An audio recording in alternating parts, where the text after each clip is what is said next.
TE proovisõit räägib täna uuest Subaru Foresterist. Alustame oma saadet autost seest, sellepärast et õues on -25 kraadi ja ma sinna minna tõepoolest väga ei taha. Uus Forester on täiesti uus, siin ei ole ühtegi eelmise põlvkonna mudeliga sarnast disainijoont ei sees ega väljas. Kuna me täna autot väljast eriti kiita ei saa, siis keskendume interjöörile. Siin on see muudetud oluliselt euroopalikumaks ja juurde on tekkinud päris kõvasti ruumi. Istmed pandi kõrgemale, seetõttu vaade autost välja on oluliselt parem. Ka tagumine istmerida on kõrgemal. Auto on oma mõõtmetelt veidikene kasvanud. Põhiliselt kajastub see tagumise istmerea sõitjatele, kus on jalaruumi rohkem. Samuti mahutab auto rohkem pagasit, isegi minimaalsel juhul 505 liitrit. Loomulikult käivad tagumised istmed 60-40 proportsioonis alla ja siis tekib auto tahaossa suur, täiesti silepind. Täitsa uueks lahenduseks Foresteri juures on ka elektriliselt liigutav tagaluuk, kusjuures sellel on mälufunktsioon, ehk siis kui te pargite auto oma garaaži, millel on madal lagi, siis te saate piirata luugi avanemist-kõrgust, ehk võite olla kindlad, et te kunagi ei kraabi seda vastu garaaži lage ära. Lastega peredele teeb kindlasti rõõmu see, et tagumiste istmete juures on väiksed astmelauad, ehk siis lastel on autosse sisenemine päris kerge. Ja veel ei saa märkimata jätta, et uksed katavad lävepakud täitsa ära. Ehk siis, kui te astute ka kõige sopasema ilmaga uksest välja, siis püksisääri vastu autot kunagi ära ei määri.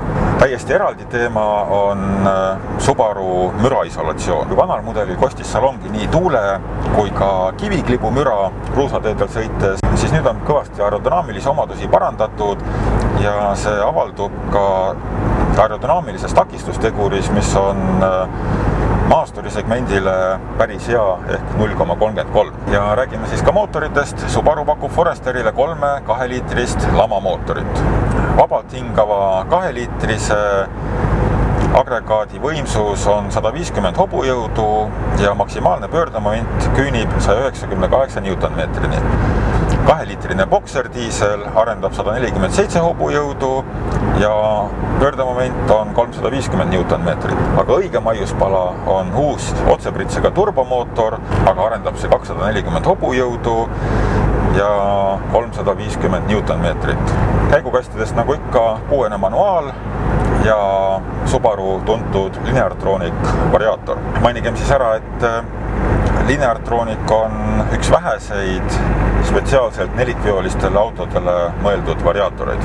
Tippversiooni variaatoril on 8 käiku, kõigil teistel 6. Forester on saanud juurde terve rea elektroonikat, mis muuhulgas aitavad ka maastikul toime tulla. Automaatkastiga mudelitele pakutakse maastikusõidu abi X-Mode. X-Mode aitab algajal juhil raskemate oludega kenasti toime tulla. See muudab gaasipedaali, transmissiooni, stabiilsuskontrolli häälestusi. Lisaks kuulub sinna komplekti ka laskumisabi. Forester läbis NCAP metoodika crash testid ja sai seal maksimaalse tulemuse 5 tärni.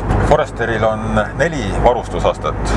X, XS, XE ja XT.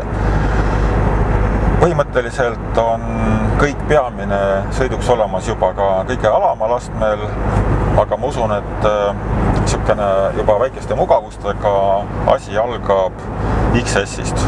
Foresteri hinnad algavad Eestis 23 900-st ja lõpevad 33 900 euroga. Mis me siis uue Foresteri kohta täna õppisime? Tegu on omas segmendis ühe suurima, ruumikama, nelikveolise, väga maastikuvõimelise ja üsnagi hästi sõidetava autoga. Meie kohtume teiega järgmises saates, seniks nägemist!